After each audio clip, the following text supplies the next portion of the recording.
आज हम लोग मैथ्स का जो चैप्टर डिस्कस करने जा रहे हैं उस चैप्टर का नाम है quadratic equations, in equations and expression. आज इस चैप्टर को हम लोग डिस्कस करने जा रहे हैं और आज हम लोग शुरुआत भी करेंगे।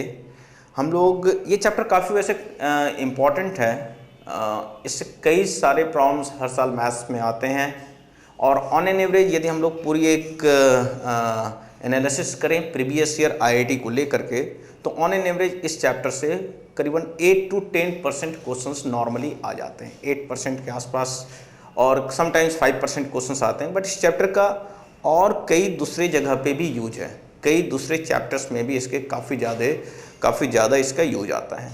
तो हम लोग जो चैप्टर डिस्कस करने जा रहे हैं वो quadratic equation, in equations and expression है। तो quadratic equation, in equation and expression, ये चैप्टर है जिसका नॉर्मली वेटेज जो है आईआईटी के अंदर अराउंड वैसे 5% के आसपास रहता है, बट इस चैप्टर का काफ़ी ज़्यादा वेटेज दूसरे चैप्टर के अंदर भी है। तो हम लोग सबसे पहले यहाँ पे बच्चों ये डिस्कस करने जा रहे हैं कि what is the difference between the equation and in equation. पहला तो हम लोग यही समझेंगे कि आखिर इक्वेशन क्या होती है और इन इक्वेशन क्या होती है। तो इस चीज़ को हम लोग समझते हैं, इक्वेशंस और इन इक्वेशन को। हम लोग एक काफ़ी बेसिक एग्जाम्पल लेते हैं। सपोज कोई पर्सन राम है, राम की उसकी एज 18 ईयर्स है, तो हम लोग कहेंगे कि Ram, the age of Ram exactly equals to 18 year. लेकिन यदि कोई पर्सन श्याम है, उस पर्सन की एज सपोज मान लिया जाए कि 18 ईयर्स से थोड़ी सी ज़्यादा है, 18 ईयर्स 3 मंथ, तो हम लोग ये कहेंगे कि श्याम की जो एज है that is greater than 18 years. फिर से ध्यान दें यहाँ पे, यदि एक पर्सन राम है, उसकी एज 18 ईयर्स है, तो हम लोग एग्जैक्टली कहेंगे वहाँ पे कि the age of Ram equals to 18 years. तो दैट इज द बेसिकली एक इक्वालिटी वाली बात आई है। इक्वेशंस मतलब इक्वालिटी, इन इक्वेशंस जो इक्वल नहीं है, लाइक जैसे हमने काफ़ी बेसिक एग्जांपल तुम्हें दिया है कि श्याम एक पर्सन है जिसकी एज 18 ईयर्स 3 मंथ है, तो हम लोग उसकी एज को बोलेंगे कि the age of Shyam is greater than 18 years. That means Shyam की एज 18 साल से ज़्यादा है, जो कि एग्जैक्टली 18 ईयर्स के इक्वल नहीं है। तो इस स्टेटमेंट को कहा जा सकता है इन इक्वेशन।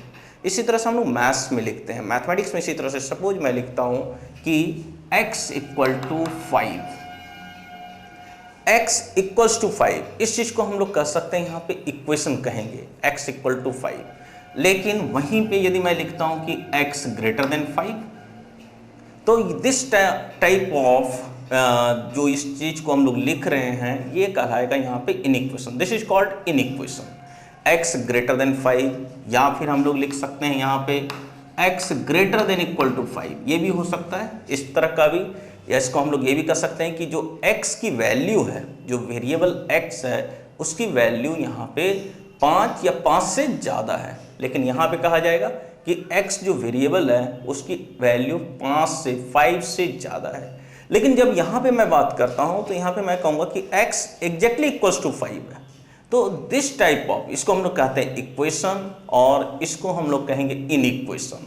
इनफैक्ट हम लोग इसको यदि कहीं पे ऐसा भी लिखा हो सकता है कि x less then 5, that means यहाँ पे x की जो वैल्यू है वो लेस देन 5 है।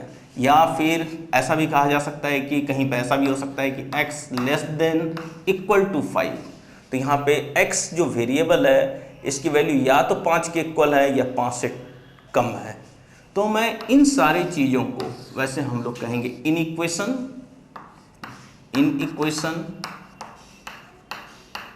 और इस चीज़ को हम लोग कहेंगे इक्वेशन।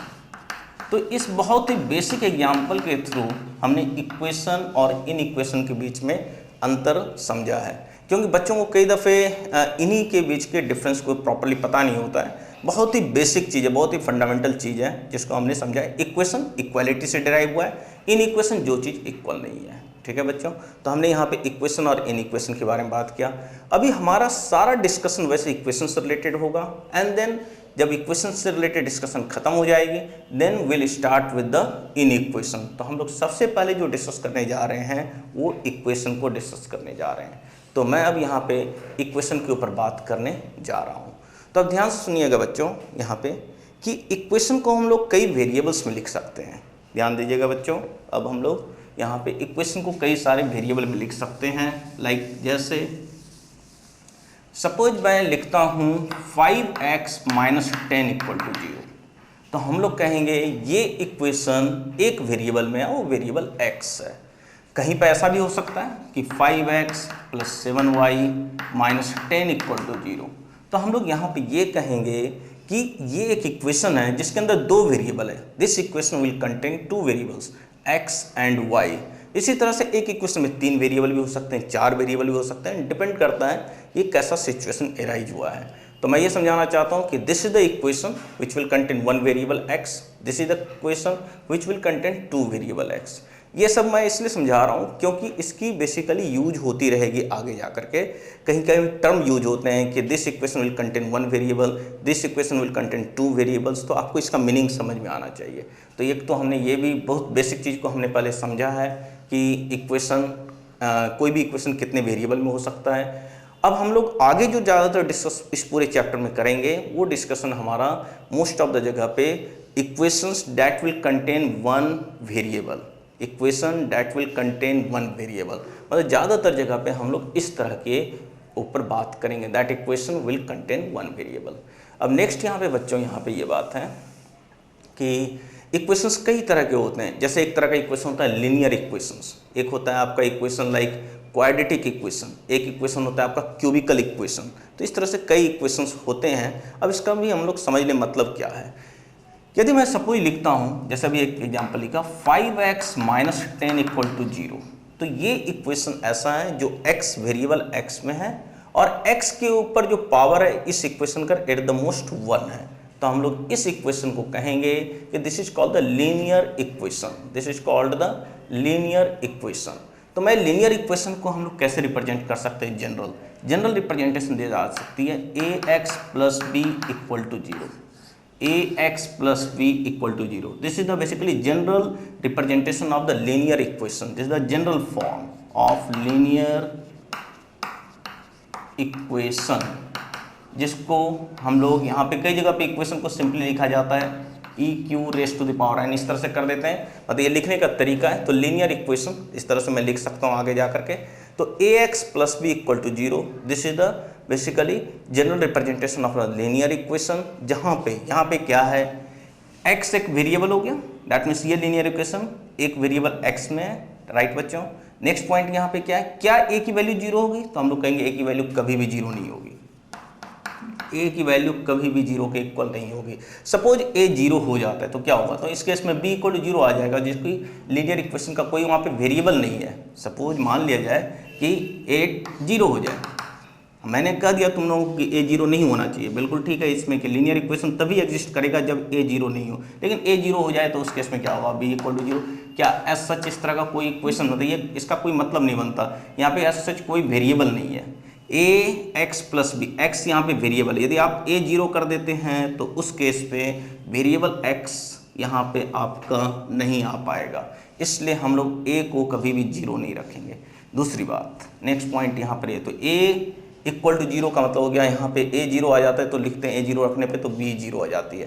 तो इसके ऊपर मैं कुछ देर में एक बात और इससे रिलेटेड करूँगा। पहली बात मैं ये समझाना चाहता हूँ कि इस लीनियर इक्वेशन में a कभी भी 0 नहीं होगा। नेक्स्ट पॉइंट यहाँ पर क्या है कि नेक्स्ट पॉइंट यहाँ पे कि a और b की कैसी वैल्यू होनी चाहिए? तो a बिलोंग्स टू r, ये लिखने का तरीका है। This is known as belongs to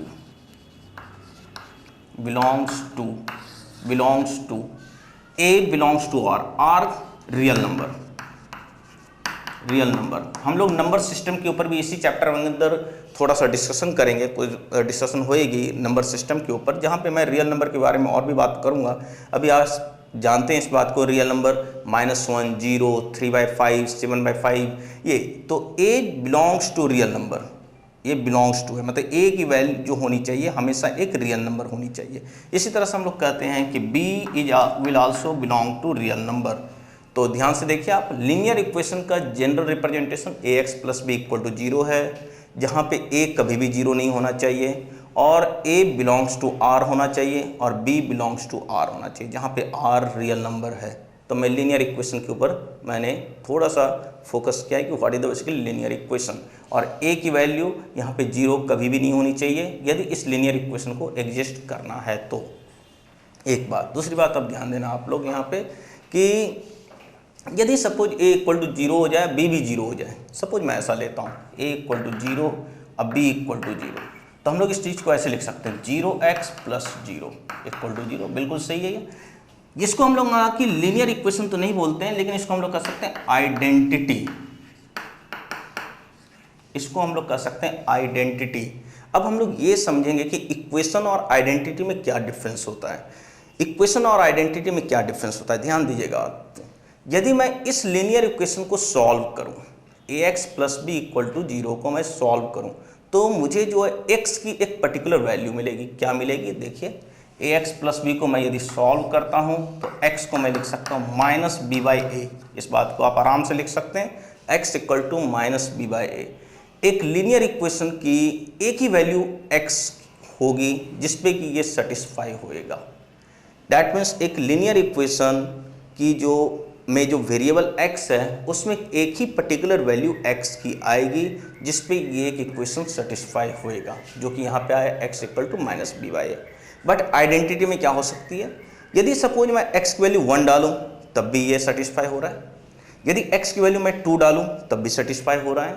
मतलब यहाँ पे कि कई सारे वेरिएबल x का यदि मैं प्लेस करूं तो यहाँ पे ये चीज़ सेटिस्फाई हो रही है। तो ऐसे एक इसको हम लोग कहेंगे identity. That means if a linear equation will be satisfied for the value of x greater then, मतलब x के 2 या 2 से ज़्यादा सॉल्यूशन के लिए यदि सेटिस्फाई हो रहा हो तो हम लोग उसको कहते हैं आइडेंटिटी। लेकिन इक्वेशन, लीनियर इक्वेशन एक पर्टिकुलर वैल्यू ऑफ x के लिए ही सेटिस्फाई होएगा, इस बात को ध्यान में रखना है। तो मैंने उस तरह से आपको लीनियर इक्वेशन और एक identity, this is called the linear equation जहाँ पे a 0 नहीं होनी चाहिए, this is called the identity जहाँ पे a और b 0 लिया हमने, तो 0x प्लस 0 इक्वल टू 0 लिखा हमने, दिस इज कॉल्ड आइडेंटिटी। तो इसका कहीं कहीं पे हमारे प्रॉब्लम में भी यूज होता है कि आइडेंटिटी क्या होती है। तो आइडेंटिटी के कंसेप्ट प्रॉब्लम सॉल्व करने में काफ़ी यूज होते हैं। तो इस तरह से आज हमने जो फोकस किया है वो फोकस किया है हमने लीनियर इक्वेशन के ऊपर और आइडेंटिटी के ऊपर। अब हमारा नेक्स्ट टाइप ऑफ इक्वेशन जो चल रहा है वो क्वाड्रेटिक इक्वेशन है। नेक्स्ट जो हम लोग डिस्कस करने जा रहे हैं क्वाड्रेटिक इक्वेशन। तो जैसा कि अभी हमने बात करी है कि कोई भी इक्वेशन उसमें जो वेरिएबल x होएगी तो x के ऊपर एट द मोस्ट कितनी पावर है। यदि x के ऊपर एट द मोस्ट पावर 1 है तो हम लोग कहेंगे लीनियर इक्वेशन। यदि x के ऊपर एट द मोस्ट पावर 2 है तो हम लोग कहेंगे वो क्वाड्रेटिक इक्वेशन है। यदि x के ऊपर एट द मोस्ट पावर 3 है तो हम लोग उसको कहते हैं क्यूबिकल इक्वेशन। लाइक जैसे मैं कुछ एग्जांपल्स भी लिख देता हूँ ताकि आपको समझ में क्लियर कट आ जाए। तो मैं इसको हटाने जा रहा हूँ। अब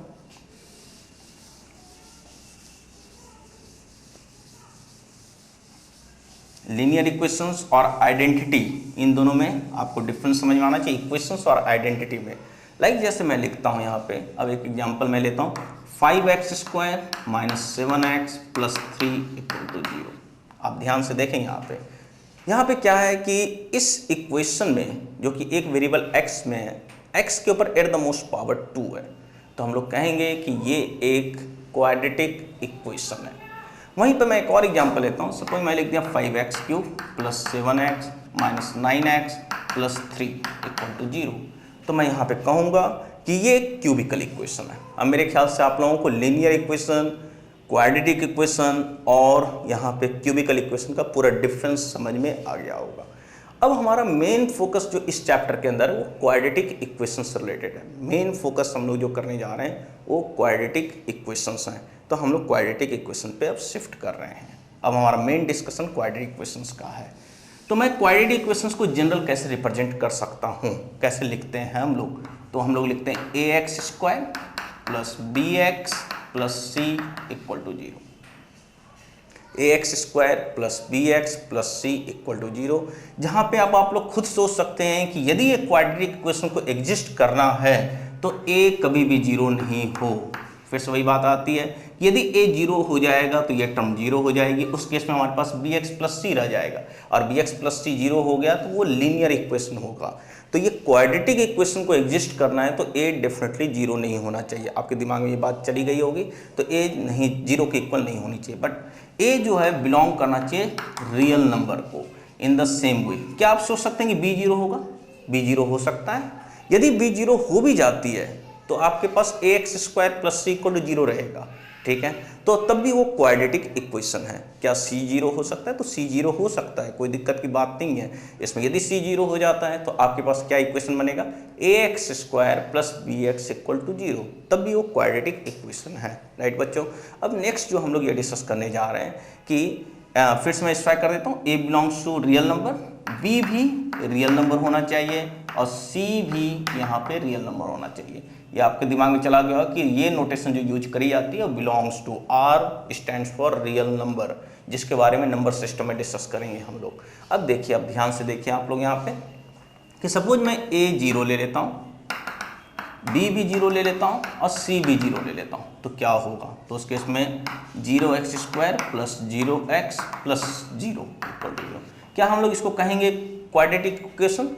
नहीं, ये this is called identity, this is called identity, identity जो कि हमने कुछ देर पहले डिस्कस किया था। आप लोग अब खुद बता सकते हैं कि एक क्वाड्रेटिक इक्वेशन में के कितने सॉल्यूशन हो सकते हैं, x के कितनी वैल्यूज पे ये सेटिस्फाई होना चाहिए। यदि x के केवल 2 वैल्यूज पे ये सेटिस्फाई होएगी तो हम लोग कहेंगे क्वाड्रेटिक इक्वेशन है। लेकिन सपोज वो दिखने में क्वाड्रेटिक भले ही लग रहा हो, लेकिन यहाँ पे x के कई वैल्यूज के लिए सेटिस्फाई होएगा। सपोज x को मैं 1 रख दूँ, यहाँ पे x को 1 रख दिया तब भी सेटिस्फाई होगा। x की वैल्यू मैं वेरिएबल x की 2 रख दिया तब भी सेटिस्फाई होगा। x की वैल्यू 3 रख दिया तब भी सेटिस्फाई होगा। मतलब ये जो चीज़ आप दिख रहे हैं ये x के कई वैल्यूज के लिए सेटिस्फाई हो रहा है। हालांकि दिखने में क्वाड्रेटिक लग रहा है, लेकिन हम लोग इसको क्वाड्रेटिक इक्वेशन नहीं कहेंगे बल्कि आइडेंटिटी कहेंगे। ध्यान से सुनिए आप लोग, इस चीज़ को हम लोग कहेंगे आइडेंटिटी, जिसके ऊपर, इस कंसेप्ट के ऊपर मैं आगे जाके कुछ प्रॉब्लम्स भी डिस्कस करूँगा। तो एक क्वाड्रेटिक इक्वेशन कब आइडेंटिटी हो जाएगी? जब a, b और c 0 के इक्वल हो जाए, तो ये आइडेंटिटी है और ये क्वाड्रेटिक इक्वेशन है। दोनों में आपको डिफरेंस बिल्कुल समझ में आना चाहिए। अब हमारा इसके ऊपर हम लोग कुछ देर के बाद कुछ प्रॉब्लम, एक प्रॉब्लम के ऊपर मैं डिस्कस करूँगा, लेकिन अभी हमारा मेन फोकस क्वाड्रेटिक इक्वेशन को लेके है। तो अब मैं डिस्कस जो करने जा रहा हूँ वो क्वाड्रेटिक इक्वेशन के ऊपर है। तो अब ये लिख लिया होगा आपने कि क्वाड्रेटिक इक्वेशन और आइडेंटिटी में क्या डिफरेंस है। तो आप लोगों को पूरा क्लियर कट समझ में आ गया है कि क्वाड्रेटिक इक्वेशंस और आइडेंटिटी में क्या डिफरेंस है। मैं इसे हटा रहा हूँ।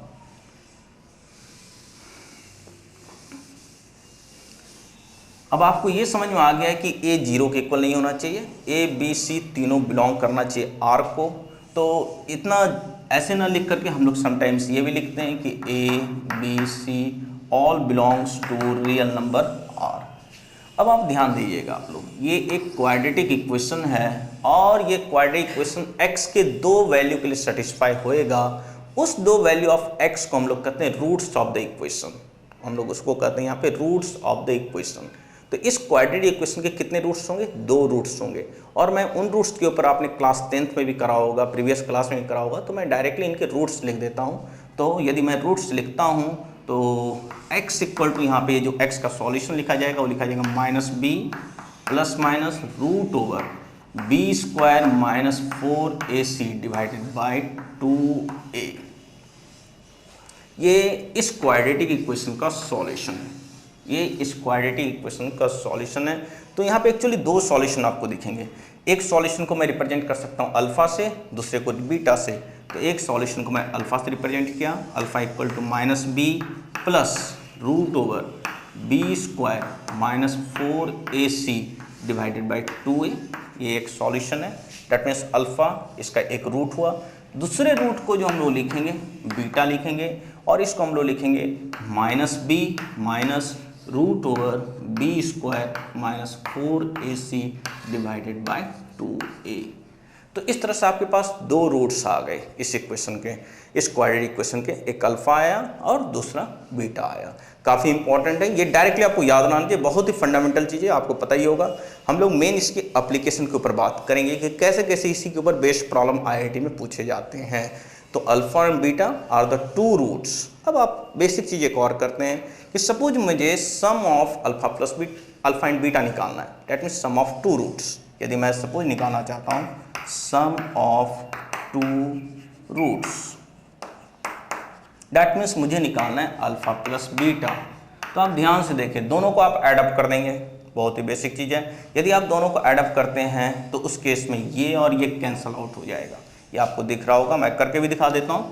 Minus B plus root over B square minus 4ac divided by 2a plus minus B minus root over B square minus 4ac divided by 2a।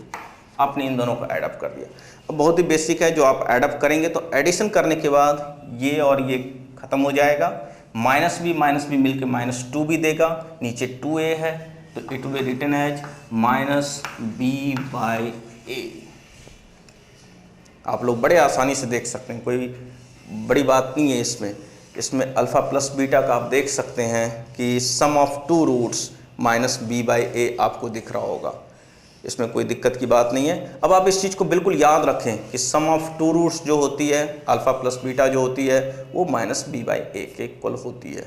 तो सम ऑफ टू रूट्स, इसी तरह से हम लोग निकाल सकते हैं प्रोडक्ट ऑफ टू रूट्स। एक बार फिर से मैं बताना चाहता हूँ, alpha plus beta minus B by a, इसका मतलब क्या है कि जो एक्स का कोफिशिएंट है वो बी है, वहाँ पे प्लेस कर देंगे निगेटिव के साथ एक्स का कोफिशिएंट, ए इसका मतलब जो एक्स स्क्वायर है उसका कोफिशिएंट, इसको हम लोग कहते हैं ए को एक्स स्क्वायर का कोफिशिएंट जो कभी भी जीरो नहीं होना चाहिए, और बी जो हो गई एक्स का कोफिशिएंट हो गई। तो आप लोग इस चीज़ को नोट डाउन कर लिया होगा आप लोगों ने। अब हम लोग इन दोनों का प्रोडक्ट लेते हैं जिसको हम लोग कहते हैं प्रोडक्ट ऑफ टू रूट्स। मैं इस चीज़ को हटा देता हूँ, अब हम लोग इस चीज़ को हटा देते हैं। अब मैं यहाँ पे प्रोडक्ट ऑफ टू रूट्स के ऊपर बात करता हूँ मैं, that means alpha into beta.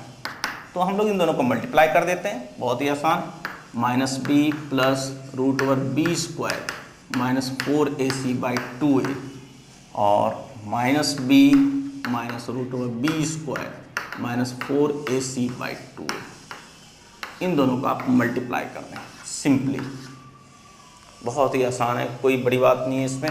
आप देखें ध्यान से, इसको आप मल्टीप्लाई कर देते हैं अल्फा इंटू बीटा, तो उस केस में आपके पास क्या आएगा, देखें यहाँ पे फॉर्मूला आप लगा सकते हैं, formula a plus B into A minus B equal to होता है A square minus B square, ये आपने करा होगा।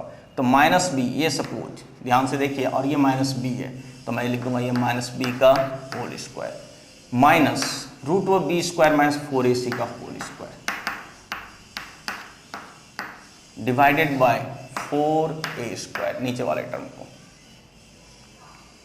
ठीक है बच्चों, अब इसको मैं फर्दर लिख सकता हूँ, क्या ये बी स्क्वायर हो गया, रूट का स्क्वायर तो रूट हट जाएगा, तो minus B square minus 4ac divided by 4a square. ये बी स्क्वायर कैंसल आउट हो जाएगा, माइनस माइनस प्लस हो गया, 4ac by 4a, A cancel out हो जाएगा, c बाई ए आ जाएगा। ध्यान से देखिएगा आप, इसको मैं लिख सकता हूँ 4ac बाई 4a स्क्वायर जो कि आपके c बाई ए के इक्वल आएगा। तो अल्फा इंटू बीटा जो प्रोडक्ट ऑफ टू रूट्स है वो c बाई ए आया, और sum of two roots minus b by a आया। बहुत ही आसान, मैं जस्ट करके इसलिए दिखाया हूँ ताकि आपको पूरा एक बेसिक अंडरस्टैंडिंग हो जाए, हम लोग अब इसी के ऊपर मेन एप्लीकेशन करेंगे। तो sum of two roots minus B by a, product of two roots c by a. तो फाइनली आपको जो याद रखने वाली बात क्या करनी है कि यदि आपके पास quadratic equation ax square plus bx plus c equal to 0 है तो उस क्वाड्रेटिक इक्वेशन के दो सॉल्यूशन होंगे जो कि हम लोग इससे रिप्रेजेंट करते हैं। Product of the two roots minus B by a होगा, और sum of two roots minus B by a होगा, और product of two roots c by a होगा। सी आपने इक्वेशन के क्वाड्रेटिक इक्वेशन के अंदर ax square plus bx plus c है और ax स्क्वायर का कोफिशिएंट है। फिर से ध्यान देना, sum of two roots minus B by a, product of two roots c by a. तो इस तरह से आपने देखा, अब तक आपने नोट डाउन कर लिया होगा। इस चीज़ को नोट डाउन कर लिया होगा। तो मैं अब इसको हटाने जा रहा हूँ, इस चीज़ को हटा देता हूँ, इस चीज़ को हटा देता हूँ मैं। तो sum of two roots minus B by a, product of two roots c by a, product of two roots c by a, बहुत ही बेसिक है। अब मैं इन्हीं चीज़ों पे अप्लाई करने जा रहा हूँ, इन्हीं कंसेप्ट्स को अप्लाई करने जा रहा हूँ। तो मैं एक बार समराइज फिर से कर देता हूँ। A x square plus b x plus C equal to 0, जहाँ पे ए की वैल्यू 0 की इक्वल नहीं होनी चाहिए। A b and c belongs to R real number. इसके दो रूट्स हैं अल्फा एंड बीटा, तो alpha plus beta minus B by a and alpha beta equal to c by a. ये आपको हमने अभी तक बेसिक ये करा। अब हमारा सारा डिस्कशन आगे की क्लास का इन्हीं के ऊपर बेस्ड एप्लीकेशन के ऊपर होगा, इसी के ऊपर। जैसे आईआईटी में कई तरह के क्वेश्चंस आते रहते हैं, तो उसी के ऊपर हम लोग डिस्कस करना शुरू करेंगे 1 बाय 1 करके। तो आप लोग का पैकेज निकालिए, पैकेज में फर्स्ट पेज पे आप आइए, क्लास डिस्कशन प्रॉब्लम में फर्स्ट पेज पे आइए, फर्स्ट प्रॉब्लम पे आइए, फर्स्ट पेज के फर्स्ट प्रॉब्लम पे आइए। ध्यान दीजिए अब आप लोग सब लोग, ये क्या कर रहा है, क्वेश्चन ध्यान से पढ़ें। If one root is square of the other root, if one root is the square of the other root, if one root is the square of the other root of the equation x square plus px plus q equal to 0, then prove that the relation between p and q is given by this। आपने question देखा होगा। देखिए अब सबसे पहले आप लिखिए equation, जो आपके क्वाड्रेटिक इक्वेशंस हैं, X square plus P X plus Q equal to 0। सबसे पहले आपने प्रॉब्लम का क्वाड्रेटिक इक्वेशन जो दे रखा है वो लिख दिया आपने। अब बच्चों ध्यान से पढ़ना आप लोग, इसके दो रूट हैं, ऑब्वियस सी बात है, हर एक क्वाड्रेटिक इक्वेशन के दो रूट होते हैं, जिसमें एक रूट दूसरे रूट का स्क्वायर है। तो सपोज मैं एज्यूम करता हूं कि एक रूट अल्फा है, तो आप लोग सोचिए खुद कि दूसरा रूट क्या होना चाहिए, दूसरा रूट इसका स्क्वायर है, तो डेफिनेटली अल्फा स्क्वायर होगा। These are the two roots of this equation. Problem में दे रखा है। ऐसे टेक्निकल टर्म कई जगह पे यूज होंगे। ऐसा हो सकता है किसी प्रॉब्लम में कि एक रूट दूसरे रूट का क्यूब हो, तो आप बताइए आप क्या लिखेंगे। तो एक रूट सपोज मैं अल्फा लूंगा, तो दूसरे रूट को मैं अल्फा क्यूब लूंगा। सपोज एक रूट दूसरे रूट का आप nth पावर है, तो एक रूट को मैं अल्फा लेता हूं, तो दूसरे रूट को लूंगा alpha raise to the power n। समझे इस बात को। तो ये अभी मैं फिर से दोबारा इस प्रॉब्लम में देखते हैं। एक रूट अल्फा है, दूसरा रूट इसका स्क्वायर है, तो अल्फा स्क्वायर, तो ये हमने लिख दिया। अब ध्यान से देखिए, प्रॉब्लम में प्रूफ करना है पी और क्यू के बीच का रिलेशन। तो बहुत जरूरी है कि हमें पी और क्यू के बीच का रिलेशन निकालना। तो हम लोग कैसे निकाल सकते हैं, तो देखिए अब ध्यान से ऊपर के एक्सप्रेशन को, कि यदि ऐसा ही क्वाड्रेटिक इक्वेशन होगा जिसका alpha plus beta minus B by a है, तो मैं उसी तरह से लिखूंगा अल्फा प्लस अल्फा स्क्वायर, जो कि इस इक्वेशन का दो रूट्स हैं, इसका सम किसके इक्वल होगा। देखिए अब ध्यान से, एक्स का कोफिशिएंट पी है तो माइनस साइन आएगा, एक्स का कोफिशिएंट बी है तो यहाँ पे पी लिखेंगे। अब ध्यान देना, ए एक्स स्क्वायर का कोफिशिएंट, अब बताइए एक्स स्क्वायर का यहाँ पे कोफिशिएंट कितना है, 1, that means 1, that means it will simply return minus p. बहुत easy, alpha plus alpha square equal to minus P, इस तरह से हमने लिख दिया। एक बात, तो हमें अल्फा और अल्फा स्क्वायर का रिलेशन पी के साथ आ गया। अब मैं इन दोनों का प्रोडक्ट लेता हूँ, alpha into alpha square, product of two roots c by a. बताइए सी किसके इक्वल है, क्यू के, और ए आपको दिख रहा है 1 है, तो it will be equal to Q, that means it will be alpha cube equal to Q. अब आपके पास एक रिलेशन ये आ गया, दूसरा रिलेशन ये आ गया है। अब आपको प्रूफ करना है पी और क्यू के बीच का रिलेशन, पी और क्यू के बीच के रिलेशन को प्रूफ करना है। रिलेशन में पी क्यूब है। आखिर अब एक बार ध्यान से देखें क्या चीज प्रूफ करनी है। प्रूफ आपको करना है P cube minus 3p minus 1 into Q plus Q square equal to 0। अब आपके माइंड में कैसे आएगा कि हम लोग इस रिलेशन को प्रूव करें। तो आप देखिए यहाँ पे alpha plus alpha square minus P है, अल्फा क्यूब क्यू है, तो बहुत जरूरी है कि अल्फा को एलिमिनेट करना, बहुत जरूरी है यहाँ पे अल्फा को एलिमिनेट करना। एक बात ये क्लियर हुई आपके सामने। दूसरा पी के ऊपर क्यूब है, तो ये बहुत जरूरी यहाँ पे है कि यहाँ पे मैं यदि इस इक्वेशन को दोनों साइड क्यूब कर दूँ, that means alpha plus alpha square का whole cube equal to minus p का होल क्यूब, तो ये आ जाएगा माइनस पी क्यूब। अब इससे बहुत आसानी से आप आगे कर सकते हैं, कोई दिक्कत की बात नहीं है, कोई दिक्कत की बात नहीं यहाँ पे। अब देखिए ध्यान से, मैं यहाँ से अल्फ़ा बाहर भी निकाल लेता हूँ, तो इसको मैं लिख सकता हूँ basically alpha cube into 1 plus alpha का whole cube equal to minus p cube. बहुत आसान है। आप यहाँ से अल्फ़ा को बाहर निकालेंगे तो इस तरह से लिखा जाएगा। अब ध्यान दीजिए, अल्फ़ा क्यूब क्यू के इक्वल है, जिसको आप रिप्लेस कर सकते हैं उससे क्यू से भी।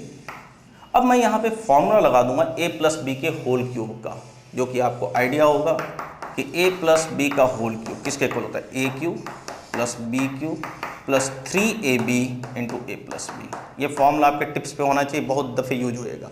ए cube plus b cube plus 3ab into a plus B.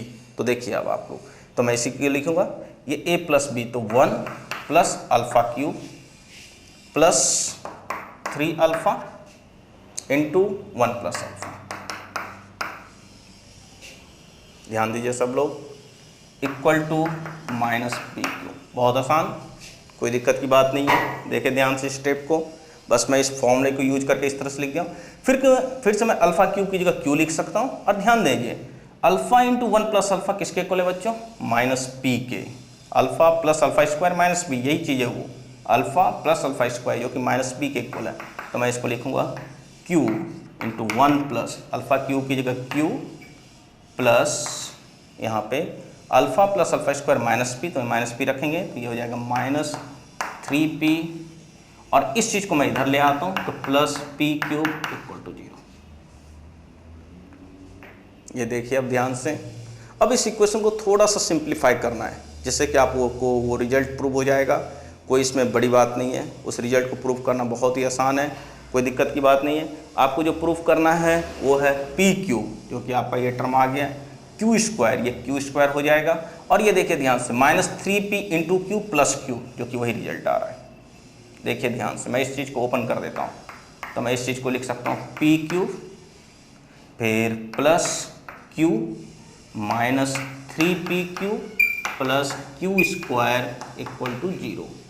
देखिए ध्यान से, वही रिजल्ट बिल्कुल आया, पी क्यूब क्यू स्क्वायर का ये टर्म आ गया आपका, minus 3p minus 1 into Q है, ये वही रिजल्ट है। देखिए ध्यान से, जिसको मैं आगे जा कर के यदि लिखना चाहूँ तो मैं इस चीज़ को ऐसे लिख सकता हूँ। ध्यान देना इस चीज़ को, मैं जो लिख सकता हूँ पी क्यूब, मैं यहाँ से आप कॉमन ले लेते माइनस इंटू क्यू, तो ये रिजल्ट आ जाएगा आपका 3p minus 1 plus Q square equal to 0। Hence the result is proved, जो आपको प्रूव कर रहा था। Hence the result is proved. तो आप यहाँ क्या देख रहे हैं, फिर से देखें, प्रॉब्लम फिर से समझें। ये आपको दे रखा है क्वाड्रेटिक इक्वेशन, जिसके 2 रूट्स बताए गए। एक रूट्स मान लीजिए अल्फा है, तो दूसरा रूट उसका स्क्वायर है, तो अल्फा स्क्वायर लिया। हमें ये रिजल्ट प्रूव कर रहा है, पी और क्यू का रिलेशन निकालना है, तो sum of 2 roots minus p product of 2 roots q. तो ये 2 आपके पास सामने आई है, alpha plus alpha square minus P के इक्वल, अल्फा क्यूब क्यू के इक्वल। अब इस रिजल्ट को लाने का मतलब है कि अल्फा को एलिमिनेट करना, तो अल्फा को हमने एलिमिनेट करने के लिए दोनों ओर क्यूब कर दिया इस चीज़ को। ये जो सामने आपको alpha plus alpha square equal to minus P है, मैं इसको दोनों साइड क्यूब कर दिया और इसके बाद आगे सिंप्लीफाई किया हूँ। बस यहाँ से अल्फा क्यूब आ गई है, 1 प्लस अल्फा का होल क्यूब को मैंने इस फॉर्मूले के हिसाब से ये लिख दिया है। ये प्रॉब्लम आईआईटी में ऑब्जेक्टिव फॉर्म में पूछा गया था, आईआईटी स्क्रीनिंग में पूछा गया था, ऑब्जेक्टिव फॉर्म में आईआईटी के पेपर में पूछा गया था ऑब्जेक्टिव के तरीके से। क्वेश्चन बिल्कुल एग्जैक्टली यही था, उसमें लिखा गया था 4 ऑप्शन थे, उसमें बोला गया the relation between P and Q is given by, the relation between P and Q is given by. तो इस तरह से हमने ये प्रॉब्लम को करा। अप्रोच समझने की ज़रूरत है, अप्रोच समझने की ज़रूरत है कि जब भी ऐसे प्रॉब्लम्स आ जाएं जिसमें रिलेट करना है, उस केस में आपको इस तरह से अप्रोच लेना है।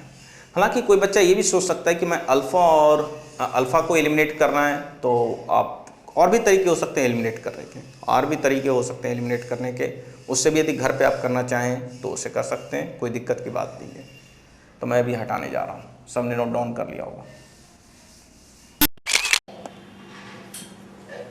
हाँ, और देख रही तू बाय।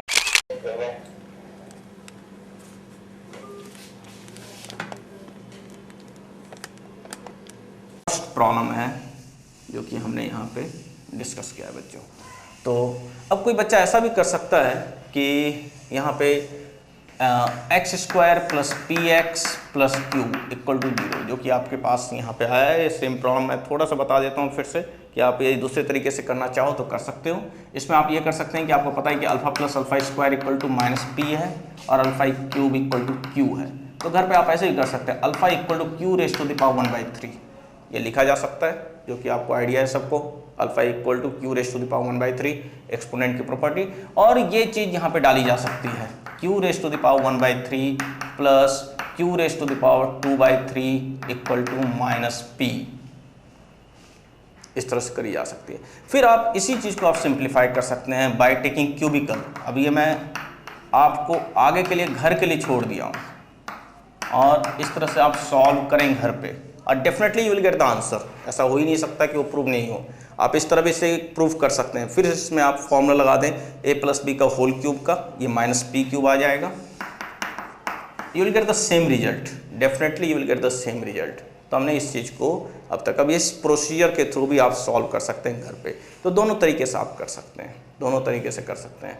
तो इस तरह से हमने एक एप्लीकेशन अभी तक देखा है, जिसमें कि हमने ये बात करी है कि किस तरह से इन कंसेप्ट्स को अप्लाई करेंगे। आगे अभी और भी प्रॉब्लम्स हमें करने हैं, ताकि और क्लैरिटी हो आपको कि अप्लाई करने का तरीका। फिर से मैं एक बार जस्ट बता देना चाहता हूँ कि this is called the quadratic equation, जहाँ पे a की वैल्यू 0 के इक्वल कभी भी नहीं होनी चाहिए। a b c belongs to r। और हमेशा ध्यान में रखना, क्वाड्रेटिक इक्वेशन और आइडेंटिटी में डिफरेंस है, जो कि मैं पहले फोकस कर चुका हूँ। इस क्वाड्रेटिक इक्वेशंस के दो रूट्स हैं, alpha plus beta equal to minus B by a, alpha beta equal to c by a. तो इसी के ऊपर हमने पहला एप्लीकेशन देखा है। अब हम लोग नेक्स्ट एप्लीकेशन करने जा रहे हैं, जो कि हम लोग नेक्स्ट एप्लीकेशन करेंगे। अब हम लोग नेक्स्ट एप्लीकेशन करने जा रहे हैं, और ये जो नेक्स्ट एप्लीकेशन है ये आपका सेकंड प्रॉब्लम है। ठीक है, मैं चाहूँगा कि सेकंड प्रॉब्लम की जगह पहले थर्ड प्रॉब्लम कर लिया जाए, ताकि वो और आपको बेटर अंडरस्टैंडिंग दे दे। पहले वाले में जो आपका था वो ये था कि one root is square of the other root. तीसरे प्रॉब्लम को पढ़ें ध्यान से, थर्ड प्रॉब्लम को पढ़ें ध्यान से, जिससे कि आपको अंदाजा लगेगा। If one root of the quadratic equation ax² plus bx plus c equal to 0 is equal to the nth power of the other. दूसरे रूट का आपका दूसरा जो रूट है वो आपका nth पावर है, मतलब एक रूट मान लिया जाए अल्फ़ा आप लेते हैं, तो दूसरा रूट आप बताइए, सोचिए क्या होगा, alpha raise to the power n। तो आपको ये प्रूव करना है। देन प्रूव डैट, बिल्कुल सेम प्रोसीजर के थ्रू हम लोग चलेंगे, जिसको हम लोग अभी कुछ देर में इसके ऊपर वर्कआउट भी करेंगे। फिर से ध्यान देना आप लोग। If one root of the quadratic equation ax² plus bx plus c equal to 0 is equal to the nth power, जैसे पीछे वाले में था कि स्क्वायर था, तो एक रूट अल्फा लिया, दूसरा अल्फा स्क्वायर। अब आपने दिमाग में लाइए कि यदि मान लो एक रूट अल्फा होगा तो दूसरा क्या होगा, तो alpha raise to the power n, nth power of the other. तो one root is alpha, then other root is alpha raise to the power n। तो ये दो चीज़ हो जाएगी कि alpha and alpha raise to the power n, जिसके ऊपर हम लोग वर्कआउट अभी करेंगे। ठीक है बच्चों, अब यहाँ पे हम लोग बात करने जा रहे हैं, इक्वेशन क्या है आपका, ax² plus bx plus c equal to 0, जिसमें से एक रूट आपका अल्फा है तो दूसरा root alpha raise to the power n आएगा। एक रूट आपका अल्फा है, दूसरा रूट आपका alpha raise to the power n आएगा। अब हम लोग यहाँ पे ये देखना चाहते हैं कि जो रिलेशन प्रूव करनी है वो क्या है, प्रूव करनी है। ध्यान से देखिए आप लोग, प्रूव करना है ac, मैं यहाँ लिख देता हूँ, ac raise to the power n raise to the power 1/n plus 1 plus a raise to the power n c raise to the power 1/n plus 1 plus b equal to 0। ये हमें prove करना है। अब इसी के ऊपर हम लोग कुछ देर में वर्कआउट करेंगे, कुछ देर में अभी वर्कआउट करेंगे। कुछ देर में वर्कआउट करेंगे। ठीक है, अब कैसे हम लोग करेंगे, पहले इस बात को समझें आप लोग। दो रूट्स आपको दिख गया है, अल्फा और alpha raise to the power n। तो मैं यदि कहूँ कि इन दो रूट्स का सम किसके इक्वल होगा, तो ध्यान दीजिए alpha plus beta minus B by a, बिल्कुल उसी फॉर्मेट है इसका। देखिए तो alpha plus alpha raise to the power n is minus B by a. कोई दिक्कत? Product of two root c by a के इक्वल है, तो मैं लिखूंगा alpha alpha raise to the power n equal to c by a. बिल्कुल इसी के हिसाब से चलेंगे। तो यहाँ से क्या आया बच्चों, alpha raise to the power n plus 1 equal to c by a. Exponent की प्रॉपर्टी आपके दिमाग में होनी चाहिए। एक्सपोनेंट की कई सारी प्रॉपर्टी यूज होएगी, एक्सपोनेंट की कई सारी प्रॉपर्टी यहाँ पे यूज होएगी बच्चों। तो एक्सपोनेंट की प्रॉपर्टी के ऊपर आपका दिमाग में रहना चाहिए। लाइक जैसे मान लिया जाए a raise to the power x है and a raise to the power y, तो उसके साथ हम लोग लिखते हैं a raise to the power x plus y। ये आपको पता होना चाहिए। a raise to the power x by a raise to the power y equal to a raise to the power x minus y। a raise to the power anything raise to 0 equals to 1। ये सारी property आपके mind में रहना चाहिए। वही चीज़ मैंने use किया, alpha raise to 1 है तो मैं ऐसे लिख सकता हूँ। यहाँ से इस चीज़ को लिखा जा सकता है alpha equal to c by a raise to the power 1 by n plus 1। ठीक है, तो ये चीज़